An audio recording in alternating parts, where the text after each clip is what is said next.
Hello all PK ലേണിംഗ്സിൻ്റെ മറ്റൊരു SCRT ക്ലാസ്സിലേക്ക് എല്ലാവർക്കും സ്വാഗതം. ഞാൻ ഹരി. നമ്മൾ ഇന്ത്യൻ ജോഗ്രഫിയാണ് പഠിച്ചുകൊണ്ടിരിക്കുന്നത്. അപ്പോൾ നമ്മൾ ഇന്ത്യയുടെ ഫിസിയോഗ്രഫിക് ഡിവിഷൻസ് ഭൂപ്രകൃതി സവിശേഷതകളുടെ അടിസ്ഥാനത്തിൽ ഇന്ത്യയെ പല ഭൂഭാഗങ്ങളായിട്ട് തിരിച്ചിരിക്കുന്നു നമ്മൾ പറഞ്ഞിരുന്നു. അപ്പോൾ ഇപ്പോൾ നമ്മൾ എത്തി നിൽക്കുന്നത് നമുക്കറിയാം തീരസമതലങ്ങളിലാണ്. തീരസമതലങ്ങളിലും ദ്വീപുകൾ എന്ന് പറയുന്ന അഞ്ചാമത്തെ ക്ലാസിഫിക്കേഷനിലാണ് നമ്മൾ ഇന്ന് എത്തി നിൽക്കുന്നത്, അല്ലെങ്കിൽ കഴിഞ്ഞ ക്ലാസ്സിൽ പഠിച്ചത്. ഈ ക്ലാസ്സിൽ പഠിക്കാൻ പോകുന്നതും തീരസമുദ്രങ്ങളെ പറ്റിയും ദ്വീപുകളെ പറ്റിയുമുള്ള പ്രത്യേകതകളാണ് നമ്മൾ പഠിക്കാൻ വേണ്ടി പോകുന്നത്. അപ്പോൾ നമ്മൾ കഴിഞ്ഞ ക്ലാസ്സിലാണ് തീരസമതലങ്ങൾ അല്ലെങ്കിൽ കോസ്റ്റൽ പ്ലെയിൻസിനെ പറ്റിയിട്ട് പഠിച്ചു തുടങ്ങിയത്. അപ്പോൾ നമുക്കറിയാം ഇന്ത്യക്ക് പ്രധാനമായിട്ടും രണ്ട് തീരസമതലങ്ങളാണുള്ളത്. ഒന്ന് പടിഞ്ഞാറൻ തീരസമതലവും മറ്റൊന്ന് കിഴക്കൻ തീരസമതലവും, വെസ്റ്റേൺ കോസ്റ്റൽ പ്ലെയിനും ഈസ്റ്റേൺ കോസ്റ്റൽ പ്ലെയിനും. അപ്പോൾ അതിൻ്റെ ഡിവിഷൻസ് ഒക്കെ എങ്ങനെയൊക്കെയാണ് വരുന്നത് നമ്മൾ പഠിച്ചു. അപ്പോൾ പടിഞ്ഞാറൻ തീരസമതലത്തെ നമ്മൾ മൂന്നായിട്ട് തരംതിരിച്ചു കഴിഞ്ഞ ക്ലാസ്സിൽ. ഏതൊക്കെയാണ്? ഗുജറാത്ത് സമതലം, കൊങ്കൺ സമതലം, മലബാർ സമതലം എന്നിങ്ങനെ മൂന്നായിട്ടാണ് നമ്മൾ പടിഞ്ഞാറൻ തീരസമതലത്തെ വർഗീകരിച്ചത്, അല്ലെങ്കിൽ വെസ്റ്റേൺ കോസ്റ്റൽ പ്ലെയിനെ നമ്മൾ വർഗീകരിച്ചത്. ഓക്കെ, അതേപോലെ തന്നെ നമ്മൾ കിഴക്കൻ തീരസമതലത്തെയും പ്രധാനമായിട്ടും രണ്ടായിട്ട് പ്രാദേശികമായിട്ട് വേർതിരിച്ചു അല്ലെങ്കിൽ ക്ലാസിഫൈ ചെയ്തിരുന്നു. ഏതൊക്കെയാണവ? ഒന്ന് കോറമാൻഡൽ തീരവും മറ്റൊന്ന് വടക്കൻ സിർക്കാർ തീരവും. ഓക്കെ, ഇങ്ങനെയാണ് നമ്മൾ ഇന്ത്യയുടെ തീര സമതലങ്ങളെ വർഗീകരിച്ചിരിക്കുന്നത് എന്ന് നമ്മൾ കഴിഞ്ഞ ക്ലാസ്സിൽ പഠിച്ചത്. അപ്പോൾ ഇനി നമുക്ക് ബാക്കി ടോപ്പിക്സിലേക്ക്, നമ്മൾ പ്രധാനമായിട്ടും കഴിഞ്ഞ ക്ലാസ്സിൽ പടിഞ്ഞാറൻ തീരസമതലങ്ങൾ വരെയാണ് പഠിച്ചു നിർത്തിയത്. ഇനി നമ്മൾ കിഴക്കൻ തീരസമതലത്തിലേക്ക് നീങ്ങുകയാണ്. അപ്പോൾ നമുക്ക് ക്ലാസ്സിലേക്ക് പോവാം. ഓക്കെ, അപ്പോൾ കിഴക്കൻ തീരസമതലം ഈസ്റ്റേൺ കോസ്റ്റൽ പ്ലെയിൻ ആണ് നമ്മൾ ഇനി പഠിക്കാൻ വേണ്ടിയിട്ട് പോകുന്നത്. ഓക്കെ, നമുക്ക് മാപ്പ് നോക്കാം. അതിനു മുമ്പ് നമുക്ക് കുറച്ച് പ്രത്യേകതകൾ എന്തൊക്കെയാണ്, കിഴക്കൻ തീരസമതലത്തിനെ പറ്റി നമുക്ക് പഠിക്കാനുള്ള പോയിന്റുകൾ എന്തൊക്കെയാണ് എന്ന് നോക്കിയിട്ട് നമുക്ക് മാപ്പിലേക്ക് പോകും. എന്തായാലും മാപ്പ് നോക്കിയാൽ നമ്മൾ പഠിക്കും. ഓക്കെ, അപ്പോൾ കിഴക്കൻ തീരസമതലം അല്ലെങ്കിൽ ഈസ്റ്റേൺ കോസ്റ്റൽ പ്ലെയിൻ നമുക്കറിയാം. തമിഴ്നാട്, ആന്ധ്രാപ്രദേശ്, ഒഡീഷ, പശ്ചിമ ബംഗാൾ, ആ സൈഡിൽ, ഇന്ത്യയുടെ കിഴക്കൻ സൈഡിൽ നമുക്ക് കാണാൻ പറ്റുന്ന തീരസമതലത്തെയാണ്, ബംഗാൾ ഉൾക്കടലിനോട് ചേർന്ന് കാണാൻ പറ്റുന്ന തീരസമതലത്തെയാണ് നമ്മൾ കിഴക്കൻ തീരസമതലം അല്ലെങ്കിൽ ഈസ്റ്റേൺ കോസ്റ്റൽ പ്ലെയിൻ എന്ന് വിളിക്കുന്നത്. ഓക്കെ, അപ്പോൾ നമ്മൾ കിഴക്കൻ തീരസമതലത്തിൻ്റെ പ്രത്യേകതകളാണ് ഇനി നോക്കാൻ വേണ്ടി പോകുന്നത്. അപ്പോൾ പൂർവ്വഘട്ടത്തിനും ബംഗാൾ ഉൾക്കടലിനും മധ്യേ സ്ഥിതി ചെയ്യുന്നു. ഏതിനൊക്കെ? പൂർവ്വഘട്ടത്തിനും ബംഗാൾ ഉൾക്കടലിനും മധ്യേ സ്ഥിതി ചെയ്യുന്നു. നമ്മൾ പടിഞ്ഞാറൻ തീരസമതലം പറഞ്ഞപ്പോൾ പഠിച്ചു അറബിക്കടലിനും പശ്ചിമഘട്ടത്തിനും ഇടയിൽ, അല്ലെങ്കിൽ അറബിക്കടലിനും ഉപദ്വീപീയ പീഠഭൂമിക്കും ഇടയിൽ സ്ഥിതി ചെയ്യുന്നതാണ് നമ്മുടെ പടിഞ്ഞാറൻ തീരസമതലം. നമ്മൾ പഠിച്ചായിരുന്നു. അപ്പോൾ കിഴക്കൻ തീരസമതലത്തിന്റെ കാര്യം വരുമ്പോൾ ബംഗാൾ ഉൾക്കടലിനും, ബംഗാൾ ഉൾക്കടലിനും ഉപദ്വീപീയ പീഠഭൂമി അല്ലെങ്കിൽ പൂർവ്വഘട്ടത്തിനും ഇടയിൽ സ്ഥിതി ചെയ്യുന്നതാണ് നമ്മുടെ കിഴക്കൻ തീരസമതലം എന്ന് പറയുന്നത്. പശ്ചിമഘട്ടവും പൂർവ്വഘട്ടവും നമ്മുടെ ഉപദ്വീപീയ പീഠഭൂമിയുടെ ഭാഗമാണെന്ന് നമ്മൾ മുന്നിലുള്ള ക്ലാസ്സുകളിൽ ചർച്ച ചെയ്തിരുന്നു, പഠിച്ചിരുന്നു. ഓക്കെ, അപ്പോൾ മനസ്സിലാക്കുക, കിഴക്കൻ തീരസമതലം പൂർവ്വഘട്ടത്തിനും ബംഗാൾ ഉൾക്കടലിനും മധ്യേ സ്ഥിതി ചെയ്യുന്നതാണ് കിഴക്കൻ തീരസമതലം. ഓക്കെ, അതേപോലെ തന്നെ താരതമ്യേന വീതി കൂടിയ തീരസമതലമാണ് കിഴക്കൻ തീരസമതലം. അതായത് പടിഞ്ഞാറൻ തീരസമതലം ഇടുങ്ങിയതാണ് എന്നാണ് നമ്മൾ പഠിച്ചത്. അതേപോലെ തന്നെ കിഴക്കൻ തീരസമതലം പക്ഷേ വീതി കൂടിയ തീരസമതലമാണ് എന്ന കാര്യം നമ്മൾ മനസ്സിലാക്കുക. ഓക്കെ, നെക്സ്റ്റ്, മഹാനദി ഡെൽറ്റ പ്രദേശം മുതൽ കന്യാകുമാരി വരെ നീണ്ടു കിടക്കുന്നു. മഹാനദി ഡെൽറ്റ പ്രദേശം മുതൽ കന്യാകുമാരി വരെ നീണ്ടു കിടക്കുന്നതാണ് നമ്മുടെ കിഴക്കൻ തീരസമതലം എന്ന് നമ്മൾ മനസ്സിലാക്കുക. ഓക്കെ, അതേപോലെ തന്നെ ഏകദേശം 1800 കിലോമീറ്റർ ആണ് കിഴക്കൻ തീരസമതലത്തിൻ്റെ നീളം എന്ന് പറയുന്നത്. എത്ര കിലോമീറ്റർ? 1800 കിലോമീറ്റർ ആണ് കിഴക്കൻ തീരസമതലത്തിൻ്റെ ഏകദേശ നീളം. നെക്സ്റ്റ്, കിഴക്കൻ തീരസമതലം മഹാനദി, കൃഷ്ണ, ഗോദാവരി, കാവേരി തുടങ്ങിയ ഉപദ്വീപീയ നദികളുടെ നിക്ഷേപണ പ്രക്രിയയുടെ ഫലമായിട്ടാണ് രൂപപ്പെട്ടത്. നമുക്കറിയാം, സമതലങ്ങളെല്ലാം രൂപപ്പെടുന്നത് നദികളുടെ നിക്ഷേപണ പ്രക്രിയയുടെ ഫലമായിട്ടാണ്. നമ്മൾ സമതലങ്ങൾ പഠിച്ചായിരുന്നു. അതേപോലെ തന്നെ ഈ പറയുന്ന കിഴക്കൻ തീരസമതലം രൂപീകരിക്കപ്പെട്ടിരിക്കുന്നതും ഇതേപോലെ പ്രധാനപ്പെട്ട ഉപദ്വീപീയ നദികളുടെ മഹാനദി, കൃഷ്ണ, ഗോദാവരി, കാവേരി തുടങ്ങി നദികളുടെ നിക്ഷേപണ പ്രക്രിയയുടെ ഫലമായിട്ടാണ് ഈ പറയുന്ന കിഴക്കൻ തീരസമതലം രൂപപ്പെട്ടിരിക്കുന്നത് എന്ന് നമ്മൾ മനസ്സിലാക്കുക. അപ്പോൾ എന്തൊക്കെയാണ് നമ്മൾ കിഴക്കൻ തീരസമതലത്തെ പറ്റി പറഞ്ഞത്? പൂർവ്വഘട്ടത്തിനും ബംഗാൾ ഉൾക്കടലിനും മധ്യേ സ്ഥിതി ചെയ്യുന്നു. ഓക്കെ, നെക്സ്റ്റ്, താരതമ്യേന വീതി കൂടിയ തീരസമതലമാണ്. വീതി കൂടിയ തീരസമതലമാണ് കിഴക്കൻ തീരസമതലം. ഓക്കെ, അതേപോലെ തന്നെ മഹാനദി ഡെൽറ്റ പ്രദേശം മുതൽ എവിടെയാണ്? മഹാനദി ഡെൽറ്റ പ്രദേശം മുതൽ തമിഴ്നാട്ടിലെ കന്യാകുമാരി വരെ വ്യാപിച്ച് കിടക്കുന്നതാണ് നമ്മുടെ കിഴക്കൻ തീരസമതലം. ഏകദേശം 1800 കിലോമീറ്റർ 1800 കിലോമീറ്റർ നീളത്തിലാണ് നമ്മുടെ കിഴക്കൻ തീരസമതലം വ്യാപിച്ച് കിടക്കുന്നത്. ഏതൊക്കെ നദികളുടെ നിക്ഷേപണ പ്രക്രിയയുടെ ഫലമായിട്ടാണ് ഈ പറയുന്ന കിഴക്കൻ തീരസമതലം ഉണ്ടായിട്ടുള്ളത്? ഏതൊക്കെയാണ് അവ? പ്രധാനപ്പെട്ട ഉപദ്വീപീയ നദികളായ മഹാനദി, കൃഷ്ണ, ഗോദാവരി, കാവേരി എന്നീ നദികളുടെ നിക്ഷേപണ പ്രക്രിയയുടെ ഫലമായിട്ടാണ് നമ്മുടെ കിഴക്കൻ തീരസമതലം രൂപപ്പെട്ടിട്ടുള്ളത്. ഓക്കെ, നെക്സ്റ്റ് ഈ പറയുന്ന കിഴക്കൻ തീരസമതലം ഒരു ഉയർത്തപ്പെട്ട അല്ലെങ്കിൽ എമേർജ്ഡ് കോസ്റ്റിന്, ഉയർത്തപ്പെട്ട തീരത്തിന് ഉദാഹരണമാണ്. ഉയർത്തപ്പെട്ട തീരം എന്താണ്? താഴ്ത്തപ്പെട്ട തീരം എന്താണ്? എമേർജ്ഡ് കോസ്റ്റും സബ്മേർജ്ഡ് കോസ്റ്റും എന്താണ് നമ്മൾ കഴിഞ്ഞ ക്ലാസ്സിൽ പഠിച്ചിരുന്നു. അപ്പോൾ ഈ പറയുന്ന കിഴക്കൻ തീരസമതലം ഉയർത്തപ്പെട്ട തീരത്തിന് ഉദാഹരണമാണ്. നമ്മുടെ പടിഞ്ഞാറൻ തീരസമതലം താഴ്ത്തപ്പെട്ട തീരത്തിന് ഉദാഹരണമാണ്. നെക്സ്റ്റ് മഹാനദി, കൃഷ്ണ, ഗോദാവരി, കാവേരി എന്നീ നദികളുടെ ഡെൽറ്റകൾ ഈ പറയുന്ന കിഴക്കൻ തീരസമതലത്തിൽ കാണപ്പെടുന്നു എന്നാണ് പറഞ്ഞത്. മഹാനദി, കൃഷ്ണ, ഗോദാവരി, കാവേരി എന്നീ നദികളുടെ ഡെൽറ്റകൾ ഉൾപ്പെട്ടതാണ് ഈ തീരസമതലം. ഏത് തീരസമതലം? കിഴക്കൻ തീരസമതലം. നമ്മൾ പഠിച്ചു പ്രധാനപ്പെട്ട ഉപദ്വീപീയ നദികളാണിവ. ഏതൊക്കെയാണ്? കാവേരി, ഗോദാവരി, കൃഷ്ണ, മഹാനദി എന്നീ പറയുന്ന പ്രധാനപ്പെട്ട ഉപദ്വീപീയ നദികളുടെ നിക്ഷേപണ പ്രക്രിയയുടെ ഫലമായിട്ടാണ് കിഴക്കൻ തീരസമതലം ഉണ്ടായിട്ടുള്ളത്. അതേ നദികളുടെ ഡെൽറ്റകളും ഈ പറയുന്ന കിഴക്കൻ തീരസമതലത്ത് ഈസ്റ്റേൺ കോസ്റ്റൽ പ്ലെയിൻസിൽ കാണപ്പെടുന്നു എന്നും നമ്മൾ മനസ്സിലാക്കി വെക്കുക. ഏകദേശം 80 മുതൽ 160 കിലോമീറ്റർ വരെ വീതിയിലാണ് കിഴക്കൻ തീരസമതലം വ്യാപിച്ചു കിടക്കുന്നത്. 80 മുതൽ 160 കിലോമീറ്റർ വരെ വീതിയാണ് കിഴക്കൻ തീരസമതലത്തിന് ഉള്ളത് എന്ന് നമ്മൾ അറിഞ്ഞിരിക്കുക. നെക്സ്റ്റ്, പടിഞ്ഞാറൻ തീരത്തെ അപേക്ഷിച്ച് തുറമുഖങ്ങൾ കുറവാണ്. പടിഞ്ഞാറൻ തീരത്തെ അപേക്ഷിച്ച് നമുക്കറിയാം ഇന്ത്യയുടെ പടിഞ്ഞാറൻ തീരത്താണ് ഏറ്റവും കൂടുതൽ തുറമുഖങ്ങൾ കാണപ്പെടുന്നത്. കിഴക്കൻ തീരത്തെ വെച്ച് അപേക്ഷിച്ച് പടിഞ്ഞാറൻ തീരത്താണ് ഏറ്റവും കൂടുതൽ തുറമുഖങ്ങൾ കാണപ്പെടുന്നത്. അത് വേറൊന്നും കൊണ്ടല്ല, താഴ്ത്തപ്പെട്ട തീരമായതുകൊണ്ടാണ് പടിഞ്ഞാറൻ തീരസമതലത്തിൽ കൂടുതൽ തുറമുഖങ്ങൾ കാണാനായിട്ട് സാധിക്കുന്നത്. പക്ഷേ നമ്മുടെ കിഴക്കൻ തീരസമതലം ഉയർത്തപ്പെട്ട തീരം, എമേർജ്ഡ് കോസ്റ്റിന് എക്സാമ്പിളാണ്. ഒരു എമേർജ്ഡ് കോസ്റ്റിൻ്റെ ഒരു ഭൂപ്രകൃതിയാണ് ഈ പറഞ്ഞ കിഴക്കൻ തീരസമതലം കാണിക്കുന്നത്. അതുകൊണ്ടാണ് പടിഞ്ഞാറൻ തീരത്തെ അപേക്ഷിച്ച് കിഴക്കൻ തീരത്ത് ഈ പറയുന്ന തുറമുഖങ്ങൾ കുറയാനുണ്ടായിട്ടുള്ള കാരണം എന്ന് നമ്മൾ അറിഞ്ഞിരിക്കാം. ഓക്കെ, അപ്പോൾ നെക്സ്റ്റ് നമ്മൾ കിഴക്കൻ തീരസമതലത്തിൻ്റെ ഈസ്റ്റേൺ കോസ്റ്റൽ പ്ലെയിനിൻ്റെ മാപ്പിലേക്കാണ് പോകുന്നത്. അപ്പോൾ നമ്മൾ പറഞ്ഞു ബേ ഓഫ് ബംഗാൾ ഉൾക്കടലിനും ഉപദ്വീപീയ പീഠഭൂമി പെനിൻസുലാർ പ്ലേറ്റു അവിടുത്തെ പൂർവ്വഘട്ടത്തിനും ഇടയിലാണ് നമ്മുടെ കിഴക്കൻ തീരസമതലം കാണപ്പെടുന്നത് എന്ന് നമ്മൾ പറഞ്ഞു. താരതമ്യേന വീതി കൂടിയ തീരസമതലമാണ് നമ്മുടെ കിഴക്കൻ തീരസമതലം എന്ന് നമ്മൾ മനസ്സിലാക്കുക. ഏതൊക്കെ? ബംഗാൾ ഉൾക്കടലിനും പൂർവ്വഘട്ടത്തിനും, ഉപദ്വീപീയ പീഠഭൂമിയുടെ ഭാഗമായിട്ടുള്ള പൂർവ്വഘട്ടത്തിനും ബംഗാൾ ഉൾക്കടലിനും മധ്യേയാണ് നമ്മുടെ കിഴക്കൻ തീരസമതലം സ്ഥിതി ചെയ്യുന്നത്. ഓക്കെ, അതേപോലെ തന്നെ നമ്മൾ കഴിഞ്ഞ ക്ലാസ്സിൽ ജസ്റ്റ് പറഞ്ഞു പോയിരുന്നു, കിഴക്കൻ തീരസമതലത്തെ പ്രധാനമായിട്ടും രണ്ടായിട്ട് ക്ലാസിഫൈ ചെയ്തിരിക്കുന്നു. ഏതൊക്കെയാണവ? കോറമാൻഡൽ തീരമെന്നും നോർത്തേൺ സിർക്കാസ് അല്ലെങ്കിൽ വടക്കൻ സിർക്കാസ് തീരമെന്നും എന്നിങ്ങനെ രണ്ടായിട്ടാണ് നമ്മുടെ കിഴക്കൻ തീരസമതലത്തെ ക്ലാസിഫൈ ചെയ്തിരിക്കുന്നത്. ഓക്കെ, അതാണ് നമ്മൾ ഈ കാണുന്നത്. ഏകദേശം തമിഴ്നാടിൻ്റെയും ആന്ധ്രാപ്രദേശിൻ്റെയൊക്കെ തെക്ക് ഭാഗവും ചേർന്നാണ് നമ്മുടെ കോറമാൻഡൽ കോസ്റ്റ് എന്ന് നമ്മൾ മനസ്സിലാക്കുക. അതേപോലെ തന്നെ ആന്ധ്രാപ്രദേശിൻ്റെ വടക്കൻ ഭാഗങ്ങൾ, ഒഡീഷ, പശ്ചിമ ബംഗാൾ ആ പ്രദേശങ്ങൾ ഉൾപ്പെട്ട തീരത്തെയാണ് നമ്മൾ വടക്കൻ സിർക്കാസ് തീരം അല്ലെങ്കിൽ നോർത്തേൺ സിർക്കാസ് കോസ്റ്റ് എന്നും അറിയപ്പെടുന്നത് എന്ന് നമ്മൾ മനസ്സിലാക്കുക. ഓക്കെ, അപ്പോൾ ഇതാണ് നമ്മുടെ കിഴക്കൻ തീരസമതലത്തിൻ്റെ മാപ്പ് എന്ന് പറയുന്നത് അല്ലെങ്കിൽ പ്രത്യേകത എന്ന് പറയുന്നത്. ഒന്നുകൂടെ പറയുന്നു, ബേ ഓഫ് ബംഗാളിനും അതായത് ബംഗാൾ ഉൾക്കടലിനും ഉപദ്വീപീയ പീഠഭൂമിയുടെ ഭാഗമായിട്ടുള്ള പൂർവ്വഘട്ടത്തിനും ഇടയിലായിട്ടാണ് നമ്മുടെ കിഴക്കൻ തീരസമതലം കാണപ്പെടുന്നത്. മഹാനദി ഡെൽറ്റ മുതൽ കന്യാകുമാരി വരെയാണ് നമ്മുടെ കിഴക്കൻ തീരസമതലം വ്യാപിച്ചു കിടക്കുന്നത്. ഏകദേശം 1800 കിലോമീറ്റർ നീളത്തിലാണ് നമ്മുടെ കിഴക്കൻ തീരസമതലം വ്യാപിച്ചു കിടക്കുന്നത്. അതേപോലെ തന്നെ 80 മുതൽ 160 കിലോമീറ്റർ വരെയാണ് ഏകദേശ വീതി എന്ന് പറയുന്നത്.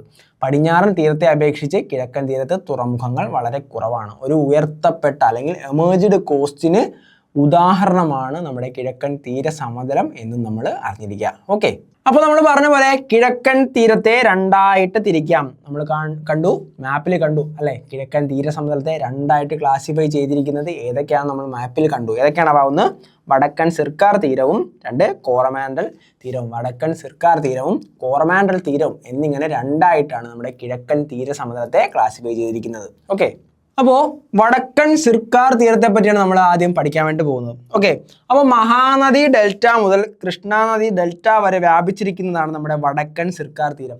മഹാനദി ഡെൽറ്റ മുതൽ കൃഷ്ണാനദിയുടെ ഡെൽറ്റ വരെ വ്യാപിച്ചു കിടക്കുന്നതാണ് നമ്മുടെ വടക്കൻ സിർക്കാർ തീരം എന്ന് നമ്മൾ മനസ്സിലാക്കാം. നെക്സ്റ്റ്, ഒഡീഷ, ആന്ധ്രാപ്രദേശ് എന്നീ സംസ്ഥാനങ്ങളിൽ ഈ തീരം ഉൾപ്പെടുന്നു. അതായത് കിഴക്കൻ തീരസമതലത്തിന്റെ ഭാഗമായിട്ട് ഒഡീഷ സംസ്ഥാനത്തും ആന്ധ്രാപ്രദേശ് സംസ്ഥാനത്തും കാണപ്പെടുന്ന കിഴക്കൻ തീരസമതലത്തിന്റെ ഭാഗത്തെയാണ് നമ്മൾ പ്രധാനമായിട്ടും വടക്കൻ സിർക്കാർ തീരം എന്ന് പറയുന്നത്. ഒന്നുകൂടെ പറയാം, ആന്ധ്രാപ്രദേശ്, ഒഡീഷ എന്നീ സംസ്ഥാനങ്ങളിൽ കാണപ്പെടുന്ന കിഴക്കൻ തീരസമതലത്തിന്റെ ഭാഗങ്ങളെയാണ് നമ്മൾ വടക്കൻ സിർക്കാർ തീരം എന്ന് പറയുന്നത്. ഓക്കെ, അപ്പോൾ ഒഡീഷ, ആന്ധ്രാപ്രദേശ് എന്നീ സംസ്ഥാനങ്ങളിൽ വ്യാപിച്ചു കിടക്കുന്ന കിഴക്കൻ തീരസമതലത്തിന്റെ ഭാഗത്തെയാണ് നമ്മൾ വടക്കൻ സിർക്കാസ് എന്ന് പറയുന്നത്. ഓക്കെ, അപ്പോൾ ഈ പറയുന്ന വടക്കൻ സിർക്കാസ് തീരത്തിനെ ഒഡീഷയിൽ ഉത്കൽ സമതലം, ഉത്കൽ കോസ്റ്റ് എന്നാണ് പറയുന്നത്. അതേപോലെ തന്നെ ആന്ധ്രാപ്രദേശിൽ ആന്ധ്രാ സമതലം. അപ്പോൾ ആന്ധ്രാപ്രദേശിൽ ഏതെന്ന് ചോദിച്ചാൽ നമുക്ക് ഈസി ആയിട്ട് പറയാൻ പറ്റും ആന്ധ്രാ സമതലം എന്ന്. പക്ഷേ ഒഡീഷയിൽ അല്ലെങ്കിൽ കിഴക്കൻ തീരസമുദ്രം ഒഡീഷയിൽ എന്തെന്നാണ് അറിയപ്പെടുന്നത് എന്നാണ് നമ്മുടെ ക്വസ്റ്റ്യൻ എങ്കിൽ ഒറ്റ ഉത്തരം ഉത്കൽ കോസ്റ്റ് അല്ലെങ്കിൽ ഉത്കൽ സമതലം. ഉത്കൽ സമതലം എന്നാണ് ഈ പറയുന്ന വടക്കൻ സിർക്കാർ അല്ലെങ്കിൽ കിഴക്കൻ തീരസമുദ്രം ഒഡീഷയിൽ അറിയപ്പെടുന്നത്. ആന്ധ്രാ സമതലം എന്നാണ് ഈ പറയുന്ന കിഴക്കൻ തീരസമുദ്രം ആന്ധ്രാപ്രദേശ് സംസ്ഥാനത്തും അറിയപ്പെടുന്നത്. ഓക്കെ, അപ്പോൾ വടക്കൻ സിർക്കാർ തീരം മഹാനദി ഡെൽറ്റ മുതൽ കൃഷ്ണാനദി ഡെൽറ്റ വരെ വ്യാപിച്ചിരിക്കുന്നു. ഓക്കെ, ഒഡീഷ, ആന്ധ്രാപ്രദേശ് എന്നീ സംസ്ഥാനങ്ങളുടെ തീരദേശം ഈ പറയുന്ന വടക്കൻ സിർക്കാർ തീരത്തിൽ ഉൾപ്പെടുന്നു. അതേപോലെ ഒഡീഷയിൽ ഉത്കൽ സമതലം എന്നും ആന്ധ്രാപ്രദേശിൽ ആന്ധ്രാ സമതലം എന്നുമാണ് ഈ പറയുന്ന വടക്കൻ സിർക്കാർ തീരം അല്ലെങ്കിൽ കിഴക്കൻ തീര സമതലം അറിയപ്പെടുന്നത്.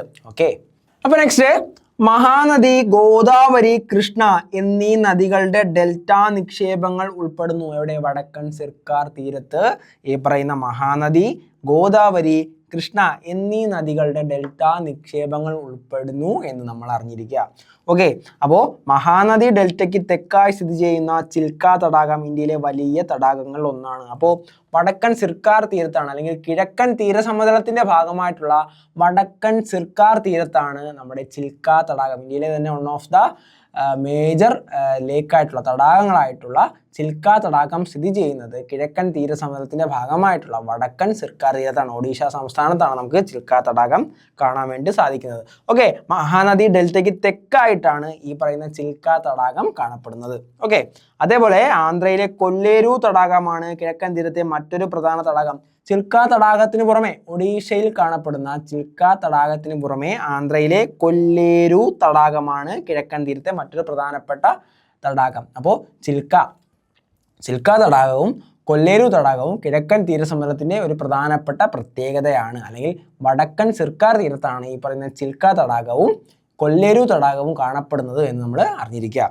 നെക്സ്റ്റ്, വിശാഖപട്ടണവും മസൂലിപട്ടണവുമാണ് ഈ തീരത്തെ പ്രധാന തുറമുഖങ്ങൾ. എവിടുത്തെ? വടക്കൻ സിർക്കാർ തീരത്തെ പ്രധാന തുറമുഖങ്ങളാണ് ഈ പറയുന്ന വിശാഖപട്ടണവും മസൂലിപട്ടണവും. ഓക്കെ, അപ്പോൾ എന്തൊക്കെയാണ്? മഹാനദി, ഗോദാവരി, കൃഷ്ണ എന്നീ നദികളുടെ ഡെൽറ്റ നിക്ഷേപങ്ങൾ ഉൾപ്പെട്ടതാണ് നമ്മുടെ വടക്കൻ സിർക്കാർ തീരം എന്നാണ് നമ്മൾ പറഞ്ഞത്. നെക്സ്റ്റ്, മഹാനദി ഡെൽറ്റയ്ക്ക് തെക്കായി സ്ഥിതി ചെയ്യുന്ന ചിൽക്ക തടാകം ഈ പറയുന്ന വടക്കൻ സിർക്കാർ തീരത്തിന്റെ മറ്റൊരു പ്രത്യേകതയാണ്. ഒഡീഷ തീരത്താണ് നമ്മുടെ ചിൽക്ക തടാകം സ്ഥിതി ചെയ്യുന്നത്. ഇത് വടക്കൻ സിർക്കാർ തീരത്തിന്റെ ഭാഗമാണ്.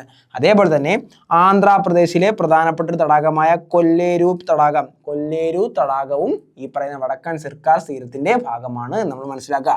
അതേപോലെ വിശാഖപട്ടണവും മസൂലിപട്ടണവുമാണ് വടക്കൻ സിർക്കാർ തീരത്തിലെ ഏറ്റവും പ്രധാനപ്പെട്ട തുറമുഖങ്ങൾ എന്നും നമ്മൾ അറിഞ്ഞിരിക്കുക. അപ്പോൾ ഓക്കെ ആണ് എന്നാണ് വിചാരിക്കുന്നത്. ഓക്കെ, അപ്പോൾ നമ്മൾ തൊട്ട് മുമ്പ് പറഞ്ഞ ചിൽക്ക ലേക്കാണ്, ചിൽക്ക തടാകമാണ് നമുക്ക് ഈ പറയുന്ന ഇമേജിൽ കാണാൻ വേണ്ടി സാധിക്കുന്നത്. ഒഡീഷ സംസ്ഥാനത്തിലെ വടക്കൻ സിർക്കാർ തീരത്തിൻ്റെ ഭാഗമായിട്ടാണ് നമുക്ക് ചിൽക്ക തടാകം കാണാൻ വേണ്ടി സാധിക്കുന്നത്. അതേപോലെ തന്നെ ആന്ധ്രാപ്രദേശിൽ കൊല്ലേരു ലേക്കാണ് ഈ കാണുന്നത്. അപ്പോൾ വടക്കൻ സിർക്കാർ തീരമാണ് ഈ പറയുന്നത്. കൊല്ലേരു ലേക്ക് ആന്ധ്രാപ്രദേശിലെ ഏറ്റവും പ്രധാനപ്പെട്ട ഒരു തടാകമാണ്. ഓക്കെ, അപ്പോൾ ഇതെല്ലാം നമ്മുടെ കിഴക്കൻ തീരസമുദ്രത്തിൻ്റെ ഭാഗമാണ് എന്നാണ് നമ്മൾ പ്രധാനമായിട്ടും അറിഞ്ഞിരിക്കേണ്ടത്. അപ്പോൾ ശ്രീകാകുളം, ഈസ്റ്റ് ഗോദാവരി, വെസ്റ്റ് ഗോദാവരി തുടങ്ങിയ നെല്ലറകളും ഈ പറയുന്ന വടക്കൻ സിർക്കാസ് തീരത്തിൻ്റെ ഭാഗമാണ്. ഏതൊക്കെയാണ്? ശ്രീകാകുളം, ഈസ്റ്റ് ഗോദാവരി, വെസ്റ്റ് ഗോദാവരി തുടങ്ങിയ നെല്ലറകൾ വടക്കൻ സിർക്കാസ് തീരത്തിൻ്റെ ഭാഗമാണ് എന്ന് നമ്മൾ അറിഞ്ഞിരിക്കുക. അതേപോലെ വിശാഖപട്ടണം, മസൂലിപട്ടണം തുടങ്ങിയ മത്സ്യബന്ധന തുറമുഖങ്ങൾ ഈ പറഞ്ഞ കിഴക്കൻ തീരസമുദ്രത്തിൻ്റെ വടക്കൻ സിർക്കാസ് തീരത്തിൻ്റെ ഭാഗമാണ് നമ്മൾ അറിയുക. അപ്പോൾ വിശാഖപട്ടണവും മസൂലിപട്ടണവുമാണ് ഈ പ്രദേശത്ത് പ്രധാനപ്പെട്ട അല്ലെങ്കിൽ വടക്കൻ സിർക്കാസ് തീരത്തിൻ്റെ പ്രധാനപ്പെട്ട മത്സ്യബന്ധന തുറമുഖങ്ങൾ എന്ന് നമ്മൾ മനസ്സിലാക്കുക. അപ്പോൾ ശ്രീകാകുളം, ഈസ്റ്റ് ഗോദാവരി, വെസ്റ്റ് ഗോദാവരി തുടങ്ങിയ നെല്ലറകളും വടക്കൻ സിർക്കാർ തീരത്തിൻ്റെ ഭാഗമാണ്. ഓക്കെ, അപ്പോൾ എന്താണ് വടക്കൻ സിർക്കാർ തീരം എന്ന് നമ്മൾ പഠിച്ചു. പ്രത്യേകതകൾ എന്തൊക്കെയാണ് നമ്മൾ പഠിച്ചു. അപ്പോൾ നമ്മൾ നെക്സ്റ്റ് കോറമാൻഡൽ തീരത്തിലേക്ക് പോവുകയാണ്. അപ്പോൾ കിഴക്കൻ തീരസമുദ്രത്തിൻ്റെ ഏറ്റവും തെക്ക് ഭാഗത്തായിട്ടാണ് കോറമാൻഡൽ സമതലം അല്ലെങ്കിൽ കോറമാൻഡൽ തീരം കാണപ്പെടുന്നത്.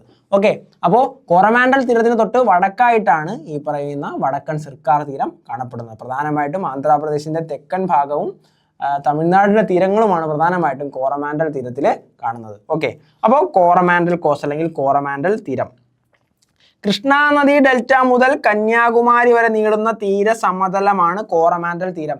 എവിടെ മുതൽ എവിടെ വരെ? കൃഷ്ണ നദി ഡെൽറ്റ മുതൽ തമിഴ്നാട്ടിലെ കന്യാകുമാരി വരെ കാണപ്പെടുന്ന തീരസമതലമാണ് നമ്മുടെ കോറമാൻഡൽ തീരം. ഓക്കെ, അതേപോലെ കാവേരി നദി ഡെൽറ്റയും ഈ തീരസമതലത്തിൻ്റെ ഭാഗമാണ്. അപ്പോൾ ഈ തീരസമതലത്തിൽ കാണപ്പെടുന്ന മറ്റൊരു പ്രധാനപ്പെട്ട നദീ ഡെൽറ്റയാണ് കാവേരി നദി ഡെൽറ്റ. അതേപോലെ കൃഷ്ണ നദി ഡെൽറ്റ മുതൽ കന്യാകുമാരി വരെ കോറമാൻഡൽ തീരം നീളുന്നു. കാവേരി നദിയുടെ ഡെൽറ്റയും ഈ പറയുന്ന തീരസമുദ്രത്തിൻ്റെ ഭാഗമാണ് എന്ന് നമ്മൾ അറിയാം. അതേപോലെ ഈ പ്രദേശങ്ങളിൽ കാണപ്പെടുന്ന ഫലഭൂയിഷ്ടമായ ഡെൽറ്റ എക്കൽ മണ്ണ് കോറമാൻഡൽ തീരസമുദ്രത്തെ നെൽകൃഷിക്ക് അനുയോജ്യമാക്കുന്നു. നമുക്കറിയാം, ഉപദ്വീപീയ നദികളുടെ നിക്ഷേപണ പ്രക്രിയയുടെ ഭാഗമായിട്ടാണ് എക്കൽ അടിഞ്ഞാണ് ഈ പറയുന്ന കിഴക്കൻ തീരസമുദ്രങ്ങൾ രൂപപ്പെട്ടത് എന്ന് നമ്മൾ പഠിച്ചു.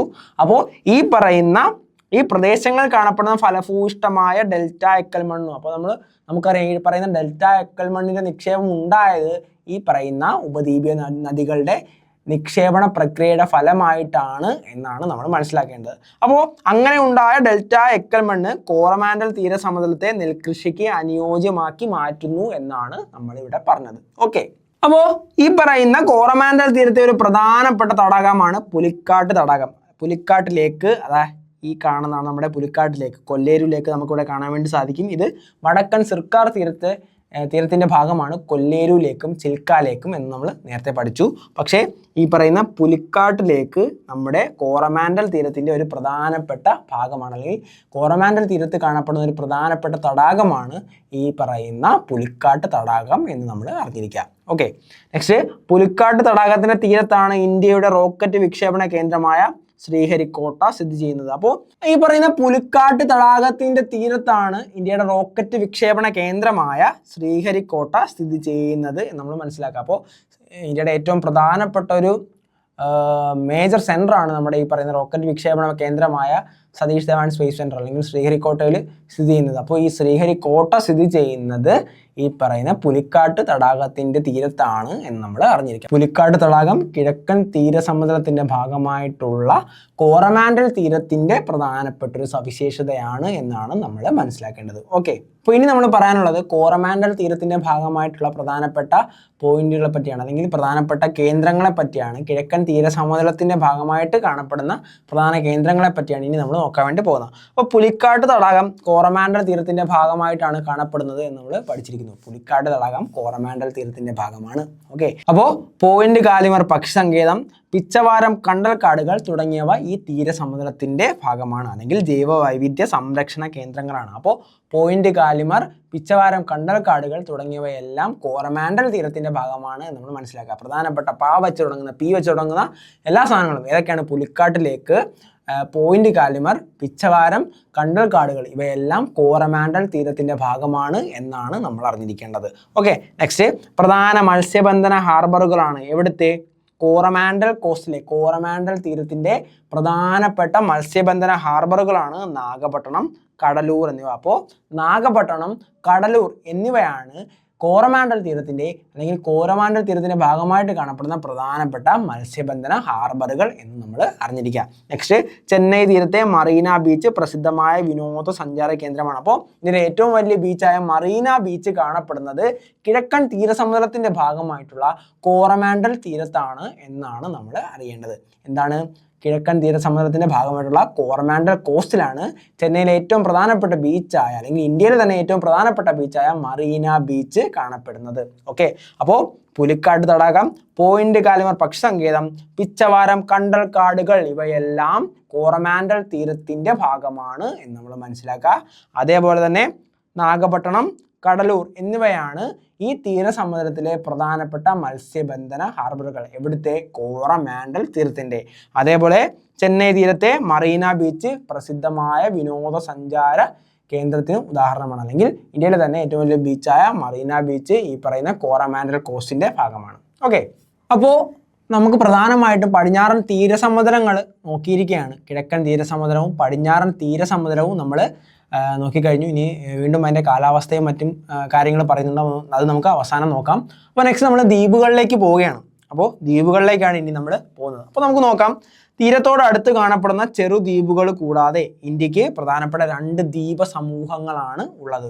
അപ്പോൾ ലക്ഷദ്വീപ്, ആൻഡമാൻ നിക്കോബാർ ദ്വീപുകളെ പറ്റിയാണ് നമ്മൾ ഇനി നോക്കാൻ വേണ്ടി പോകുന്നത്. അപ്പോൾ ഈ പറയുന്ന ദ്വീപുകളെ പറ്റി തന്നെയാണ് ഇവിടെ പറഞ്ഞിരിക്കുന്നത്. അപ്പോൾ പ്രധാനമായും 2 ദ്വീപ സമൂഹങ്ങളാണ് ഇന്ത്യക്കുള്ളത്. നമുക്കറിയാം, ബംഗാൾ ഉൾക്കടലിൽ സ്ഥിതി ചെയ്യുന്ന ആൻഡമാൻ നിക്കോബാർ ദ്വീപുകളും അറബിക്കടലിൽ സ്ഥിതി ചെയ്യുന്ന ലക്ഷദ്വീപ് സമൂഹം. ഓക്കെ, അപ്പോൾ ഇന്ത്യയുടെ പ്രധാനപ്പെട്ട 2 ദ്വീപ സമൂഹങ്ങൾ നമ്മൾ ഈ പറഞ്ഞ പോലെ അറബിക്കടൽ, ബംഗാൾ ഉൾക്കടൽ എന്നിവയിലായിട്ട് സ്ഥിതി ചെയ്യുന്നു. ഏതൊക്കെയാണവ? ലക്ഷദ്വീപ് അറേബ്യൻ സീയിൽ അറബിക്കടലിൽ കാണപ്പെടുന്നു. അതേപോലെ ആൻഡമാൻ നിക്കോബാർ ദ്വീപുകൾ ബേ ഓഫ് ബംഗാൾ അല്ലെങ്കിൽ ബംഗാൾ ഉൾക്കടലിൽ സ്ഥിതി ചെയ്യുന്നു. ഓക്കെ, അപ്പോൾ ഇതാണ് നമ്മുടെ ദ്വീപ സമൂഹങ്ങൾ. അറേബ്യൻ സീയിലാണ് നമുക്ക് ലക്ഷദ്വീപ് കാണാൻ വേണ്ടി സാധിക്കുന്നത്. ലക്ഷദ്വീപാണ് ഈ കാണുന്നത്. അതേപോലെ തന്നെ ബേ ഓഫ് ബംഗാൾ ഉൾക്കടലിൻ്റെ ഭാഗമായിട്ടാണ് അല്ലെങ്കിൽ ബംഗാൾ ഉൾക്കടലിലാണ് നമ്മുടെ ആൻഡമാൻ നിക്കോബാർ ദ്വീപുകൾ സ്ഥിതി ചെയ്യുന്നത്. അപ്പോൾ ഇതാണ് നമ്മുടെ പ്രധാനപ്പെട്ട 2 ദ്വീപ സമൂഹങ്ങൾ. ഓക്കെ, അപ്പോൾ അതിൽ ആദ്യം ലക്ഷദ്വീപിനെ പറ്റിയാണ് നമ്മൾ പഠിക്കാൻ വേണ്ടി പോകുന്നത്. ഓക്കെ, കേരള തീരത്ത് നിന്നും ഏകദേശം 280 മുതൽ 480 കിലോമീറ്റർ വരെ മാറി അറബിക്കടലിൽ സ്ഥിതി ചെയ്യുന്നു. കേരള തീരത്തോട് അടുത്താണ്, അറബിക്കടലിലാണ് നമുക്ക് ലക്ഷദ്വീപ് കാണാൻ വേണ്ടി സാധിക്കുന്നത്. അപ്പോൾ 280 മുതൽ 480 കിലോമീറ്റർ വരെ മാറി അറബിക്കടലിൽ സ്ഥിതി ചെയ്യുന്നു. കേരള തീരത്ത് നിന്നും 280 മുതൽ 480 കിലോമീറ്റർ വരെ മാറിയിട്ടാണ് ലക്ഷദ്വീപ് സമൂഹങ്ങൾ അല്ലെങ്കിൽ ലക്ഷദ്വീപ് സ്ഥിതി ചെയ്യുന്നത് എന്ന് നമ്മൾ അറിഞ്ഞിരിക്കുക. അതേപോലെ തന്നെ പവിഴപ്പുറ്റുകളാൽ രൂപപ്പെട്ടവയാണ് നമ്മുടെ ലക്ഷദ്വീപ് എന്നറിയാം. അപ്പോൾ പവിഴപ്പുറ്റുകളാൽ രൂപപ്പെട്ടതാണ് നമ്മുടെ ലക്ഷദ്വീപ്. അതേപോലെ 36 ദ്വീപുകൾ ഉൾപ്പെടുന്ന ഈ ദ്വീപ സമൂഹത്തിൽ 10 ദ്വീപുകൾ മാത്രമേ ജനവാസമുള്ളൂ. ടോട്ടല് 36 ചെറുദ്വീപുകൾ ചേർന്നതാണ് ലക്ഷദ്വീപ് എന്ന് പറയുന്നത്. ഓക്കെ, 36 അതിൽ 10 ദ്വീപുകളിൽ മാത്രമാണ് ജനവാസമുള്ളത്. വെറും 10 ദ്വീപുകളിലെ ഈ പറയുന്ന ജനവാസമായിട്ട് അല്ലെങ്കിൽ ജനവാസ യോഗ്യമായിട്ട് 10 ദ്വീപുകളാണ് ഇപ്പോൾ ലക്ഷദ്വീപിൻ്റെ ഭാഗമായിട്ടുള്ളത്. ടോട്ടല് 36 ദ്വീപുകളാണ് ലക്ഷദ്വീപിൽ കാണപ്പെടുന്നത്. അതേപോലെ തന്നെ കേന്ദ്ര ഭരണ പ്രദേശമായ ലക്ഷദ്വീപിൻ്റെ തലസ്ഥാനം കവരത്തി ദ്വീപാണ്. നമുക്കറിയാം, കവരത്തി ദ്വീപാണ് ലക്ഷദ്വീപിൻ്റെ തലസ്ഥാനം എന്ന് പറയുന്നത്. ഓക്കെ, അപ്പോൾ അറബിക്കടൽ കേരള തീരത്തു നിന്നും ഏകദേശം 280 മുതൽ 480 കിലോമീറ്റർ വരെ മാറിയിട്ടാണ് ലക്ഷദ്വീപ് സ്ഥിതി ചെയ്യുന്നത്. പവിഴപ്പുറ്റുകളാൽ രൂപപ്പെട്ടവയാണ് ഈ പറയുന്ന ലക്ഷദ്വീപുകൾ. അതേപോലെ 36 ദ്വീപുകൾ ഉൾപ്പെടുന്നു.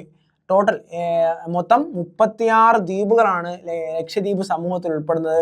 അതിൽ വെറും 10 ദ്വീപുകളാണ് ജനവാസ യോഗ്യമായിട്ടുള്ളത്. അല്ലെങ്കിൽ 10 ദ്വീപുകളിൽ മാത്രമാണ് ആൾക്കാർ അധിവസിക്കുന്നത്. ഓക്കെ, കവരത്തി ദ്വീപാണ് കേന്ദ്രഭരണ പ്രദേശമായ ലക്ഷദ്വീപിൻ്റെ തലസ്ഥാനം എന്നും അറിഞ്ഞിരിക്കുക. ഓക്കെ, നെക്സ്റ്റ് ആന്ത്രോത്ത് ദ്വീപാണ് ഈ പറയുന്ന ലക്ഷദ്വീപിലെ ഏറ്റവും വലിയ ദ്വീപായിട്ട് നമുക്ക് കാണാൻ വേണ്ടി സാധിക്കുന്നത്. അപ്പോൾ ടോട്ടലി 36 ദ്വീപുകൾ ചേർന്നതാണ് ലക്ഷദ്വീപ് സമൂഹം. അതിൽ 10 എണ്ണത്തിലാണ് ജനങ്ങൾ അധിവസിക്കുന്നത്. കവരത്തി ദ്വീപാണ് ലക്ഷദ്വീപിൻ്റെ തലസ്ഥാനം. ആന്ത്രോത്ത് ദ്വീപാണ് ലക്ഷദ്വീപിലെ ഏറ്റവും വലിയ ദ്വീപ് എന്ന് നമ്മൾ അറിഞ്ഞിരിക്കുക. നെക്സ്റ്റ്, പവിഴജന്യ മണൽ ബീച്ചുകളും ലഗൂണുകളുമാണ് ഇവിടുത്തെ പ്രധാന സവിശേഷതകൾ. എന്തൊക്കെയാണ്? പവിഴജന്യ മണൽ ബീച്ചുകളും ലഗൂണുകളുമാണ് ഈ പറയുന്ന ലക്ഷദ്വീപിലെ പ്രധാനപ്പെട്ട സവിശേഷത എന്ന് നമ്മൾ അറിഞ്ഞിരിക്കുക. അപ്പോൾ എന്താണ് ലഗൂൺ എന്നാണ് ഈ പറയുന്ന SCRT ഒരു കട്ടിങ്സ് ആണ് നമുക്ക് ഇനി നോക്കാൻ വേണ്ടി പോകുന്നത്. അപ്പോൾ ഇതാണ് ഈ കാണുന്നതാണ് ലഗൂൺ. അപ്പോൾ അഗത്തി ദ്വീപിന് ചുറ്റുമുള്ള ഒരു ലഗൂണാണ്, ലഗൂണിന്റെ ചിത്രമാണ് നിങ്ങൾക്ക് ഇവിടെ കാണാൻ വേണ്ടി സാധിക്കുന്നത്. അപ്പോൾ എന്താണ് ലഗൂൺ? കടൽ തീരങ്ങളിൽ മണൽ തിട്ടകളാലോ പവിഴപ്പുറ്റുകളാലോ കടലിൽ നിന്നും വേർതിരിക്കപ്പെട്ട ആഴം കുറഞ്ഞ ജലാശയങ്ങളാണ് ലഗൂണുകൾ. ഓക്കെ, എന്താണ്? കടൽ തീരങ്ങളിൽ മണൽത്തിട്ടകളാലോ പവിഴപ്പുറ്റുകളാലോ കടലിൽ നിന്നും വേർതിരിക്കപ്പെട്ടിട്ടുള്ള ആഴം കുറഞ്ഞ ജലാശയങ്ങളാണ് ലഗൂണുകൾ എന്ന് പറയുന്നത്. അപ്പോൾ ലഗൂണുകൾ ലക്ഷദ്വീപിന്റെ ഏറ്റവും പ്രധാനപ്പെട്ട ഒരു സവിശേഷതയാണ് എന്ന് നമ്മൾ മനസ്സിലാക്കുക. ഓക്കെ, അപ്പോൾ നമുക്കറിയാം ദ്വീപാണ്, ലക്ഷദ്വീപിന് ചുറ്റും അറബിക്കടലാണ്. അതുകൊണ്ട് തന്നെ മത്സ്യബന്ധനമാണ് പ്രധാനപ്പെട്ട തൊഴിൽ എന്ന് പറയുന്നത്. അപ്പോൾ മത്സ്യബന്ധനമാണ് ഈ പ്രദേശത്തെ പ്രധാനപ്പെട്ട തൊഴിൽ എന്ന് പറയുന്നത്. ഇവിടെ നിന്നും ലഭിക്കുന്ന പ്രധാന മത്സ്യം ചൂരയാണ്. നമുക്കറിയാം ഏറ്റവും പ്രധാനമായിട്ടും ലക്ഷദ്വീപിൽ ലഭിക്കുന്ന പ്രധാനപ്പെട്ട മത്സ്യ ഇനമാണ് ചൂര എന്ന് പറയുന്നത്. അതേപോലെ മത്സ്യം സംസ്കരിച്ച് വിവിധ മൂല്യവർദ്ധിത ഉൽപ്പന്നങ്ങൾ നിർമ്മിക്കുന്നു. അപ്പോൾ മത്സ്യബന്ധനമാണ് ഏറ്റവും കൂടുതൽ തൊഴിൽ ഇവിടെ ഉണ്ടാക്കുന്നത്. അതുകൊണ്ട് തന്നെ മത്സ്യബന്ധനവുമായി ബന്ധപ്പെട്ട പ്രവർത്തനങ്ങളാണ് ഈ പറയുന്ന ലക്ഷദ്വീപിൽ ഏറ്റവും കൂടുതലായിട്ട് നടക്കുന്നത്. ഓക്കെ, അപ്പോൾ ചൂര മത്സ്യം ഉണക്കിയെടുത്തുണ്ടാക്കുന്ന മാസ് ഏറെ പ്രസിദ്ധമാണ്. അപ്പോൾ നമുക്കറിയാം ലക്ഷദ്വീപിൽ ഏറ്റവും പ്രധാനമായിട്ടും കാണപ്പെടുന്ന മത്സ്യമാണ് ചൂര എന്ന് പറയുന്നത്. അപ്പോൾ ഈ ചൂര മത്സ്യം ഉണക്കിയെടുത്തുണ്ടാക്കുന്ന മാസ് ഏറെ പ്രസിദ്ധമാണ്. ഓക്കെ, അതേപോലെ തന്നെ തെങ്ങാണ് പ്രധാനപ്പെട്ട കാർഷിക വിള. അപ്പോൾ തെങ്ങാണ് പ്രധാനപ്പെട്ട കാർഷിക വിള. നെക്സ്റ്റ് പോയിന്റ്, കൊപ്ര നിർമ്മാണവും കയർ നിർമ്മാണവുമാണ് മത്സ്യബന്ധനത്തോടൊപ്പമുള്ള മറ്റ് പരമ്പരാഗത തൊഴിലുകൾ. അപ്പോൾ പ്രധാനമായിട്ടും മത്സ്യബന്ധനത്തെ ആശ്രയിച്ചാണ് ലക്ഷദ്വീപിലെ ആൾക്കാർ അധിവസിക്കുന്നത്. അത് കൂടാണ്ട് മത്സ്യബന്ധനം കൂടാണ്ട് കൊപ്ര നിർമ്മാണവും കയർ നിർമ്മാണവുമാണ് മത്സ്യബന്ധനത്തോടൊപ്പമുള്ള മറ്റ് പരമ്പരാഗത തൊഴിലുകൾ എന്നും നമ്മൾ അറിഞ്ഞിരിക്കുക. അപ്പോൾ ഒന്നുകൂടെ പറയുന്നു, മത്സ്യബന്ധനമാണ് ഈ പ്രദേശത്തെ പ്രധാനപ്പെട്ട തൊഴിൽ എന്ന് പറയുന്നത്. ഇവിടെ നിന്ന് ലഭിക്കുന്ന പ്രധാന മത്സ്യം ചൂരയാണ്. ഓക്കെ, മത്സ്യം സംസ്കരിച്ച് വിവിധ മൂല്യവർദ്ധിത ഉൽപ്പന്നങ്ങൾ അല്ലെങ്കിൽ മത്സ്യബന്ധനവുമായി ബന്ധപ്പെട്ട പ്രവർത്തനങ്ങളാണ് കൂടുതലും ലക്ഷദ്വീപിൽ നടക്കുന്നത്. ഈ ചൂര മത്സ്യം ഉണക്കിയെടുത്തുണ്ടാക്കുന്ന മാസ് എന്നറിയപ്പെടുന്നത് ഇവിടെ ഏറ്റവും പ്രസിദ്ധമാണ്. അപ്പോൾ ചൂര മത്സ്യം ഉണക്കിയെടുത്തുണ്ടാക്കുന്ന ഒരു വിഭവമാണ് മാസ് എന്ന് പറയുന്നത്. അപ്പോൾ ഈ മാസ് എന്നത് ലക്ഷദ്വീപിലെ ഏറ്റവും പ്രധാനപ്പെട്ട ഒരു വിഭവമാണ്. അതേപോലെ തന്നെ തെങ്ങാണ് പ്രധാന കാർഷിക വിള.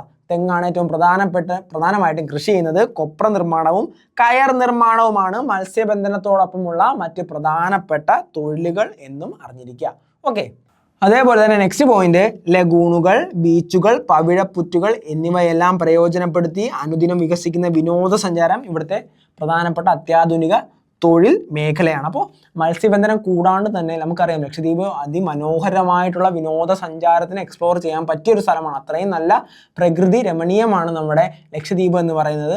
അപ്പോൾ ഈ പറയുന്ന ലഗൂണുകൾ, ബീച്ചുകൾ, പവിഴപ്പുറ്റുകൾ എന്നിവയെല്ലാം പ്രയോജനപ്പെടുത്തിക്കൊണ്ടുള്ള ടൂറിസം മറ്റൊരു തൊഴിൽ മേഖലയായിട്ട് ഈ പറയുന്ന ലക്ഷദ്വീപിൽ വളർന്നു വരുന്നുണ്ട് എന്നാണ് ഇവിടെ പറയുന്നത്. അത് കൂടാണ്ട് തന്നെ സ്കൂബ ഡൈവിംഗ് പോലുള്ള സാഹസിക വിനോദസഞ്ചാരവും വളർന്നു വരുന്ന തൊഴിൽ സാധ്യതകളാണ്. അപ്പോൾ ടൂറിസവുമായി ബന്ധപ്പെട്ടുള്ള പ്രവർത്തനങ്ങൾ അല്ലെങ്കിൽ ലക്ഷദ്വീപിൻ്റെ ഭൂപ്രകൃതി സവിശേഷതകളെ അടിസ്ഥാനമായിക്കൊണ്ട് അല്ലെങ്കിൽ അവയെ പ്രയോജനപ്പെടുത്തിക്കൊണ്ട് നിരവധി അത്യാധുനിക ടൂറിസവുമായി ബന്ധപ്പെട്ട അല്ലെങ്കിൽ ടൂറിസത്തെ കോൺസെൻട്രേറ്റ് ചെയ്തുകൊണ്ടുള്ള തൊഴിൽ മേഖലകളും ഈ പറയുന്ന പ്രദേശത്ത് വളർന്നു വരുന്നുണ്ട് എന്നാണ് നമുക്ക് മനസ്സിലാക്കാൻ വേണ്ടിയിട്ടുള്ളത്. ഓക്കെ, അപ്പോൾ ഇതാണ് ലക്ഷദ്വീപിനെ പറ്റി നമുക്ക് പഠിക്കാൻ വേണ്ടിയിട്ടുള്ളത്. അപ്പോൾ നമ്മൾ ലക്ഷദ്വീപ് കഴിഞ്ഞു. എവിടെയാണ്?